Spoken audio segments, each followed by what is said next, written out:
Hey everybody, hope and pray that you're doing well today as we come to our word from the word. And today that word is ambiguous. Ambiguous.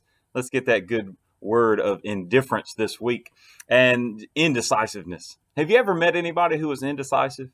I mean, who just could not make a decision one way or another?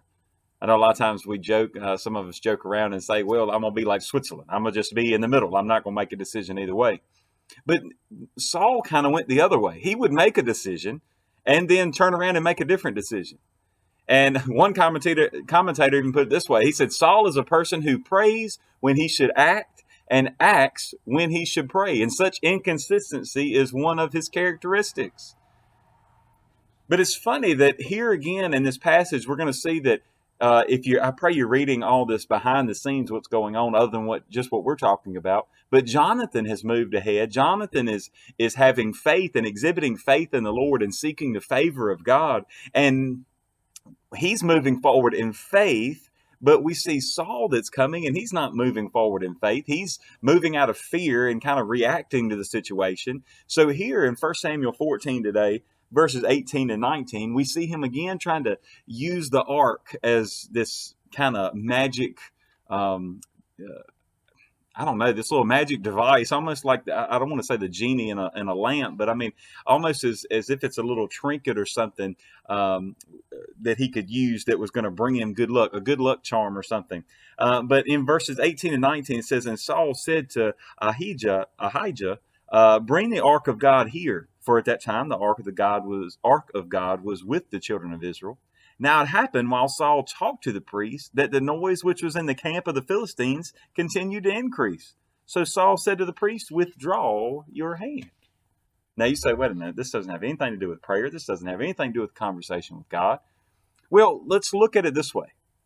Okay, if the ark represented the presence of God, so he says, hey, he asked the priest, hey, look, I see all this is going on. The Philistines are seeming to be going against each other. I'm not really sure what's happening, but let's consult God. I mean, it's almost as if he's saying, let's consult God and see what we should do. So it's like as the priest has brought the ark and they're consulting God to see what they should do, he looks down with his eyes and he sees that, well, wait a minute, the disturbance in the Philistine camp is getting even worse, and they're fighting against each other even more so than they were before. So he says, withdraw your hand. In other words, he's saying, stop praying. Stop asking God. We don't need to ask him. I can see clearly what's going on. Now, see, that's a problem. Now, he had the wrong attitude throughout this whole thing anyway. And so if you're looking at all the passages together, you'll see the way that his actions are moving back and forth. Matthew Henry, he said this. He said, many will consult God about their safety that would never consult him about their duty.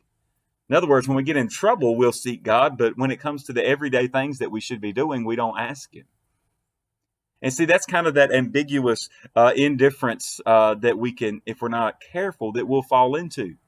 That we'll be unable to make a decision, we'll be indecisive, inexact, and we'll never follow through with what God's called us to do. Now, see, here he's saying, look, well, let's ask for the favor of God, but then when it looks like everything's going fine, he says, oh, never mind, we don't need to pray. We don't need to seek God. We've already got this under control. Now, part of this, he'll still even say that God was doing something in the camp. But I still wonder what his heart was like. It really seems like as you go through this that Saul has a very superficial relationship with God. And I think quite often we'll find out just how superficial our relationship with God can be if we only seek him when things are going bad.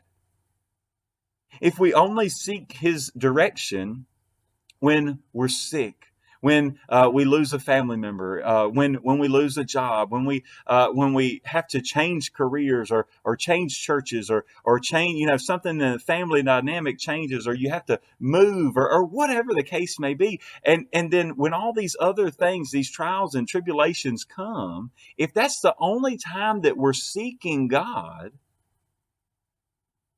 but we don't ask him how we should live our daily lives. We don't We don't seek him in prayer and seek him in quiet time to ask him, what would he have us to do today as we go to work or as we go to school or as we go to the store? Who should I witness to today? Who should I pray for today? What should I be doing for the kingdom? If we don't take time to do that each and every day, when things are just going normal, but we only seek him when things are going bad, then how superficial is our relationship? How ambiguous are we as it comes to God? Now, I don't know what God may be challenging you with today. Maybe he's stirring up something in your heart today. And I pray that he is.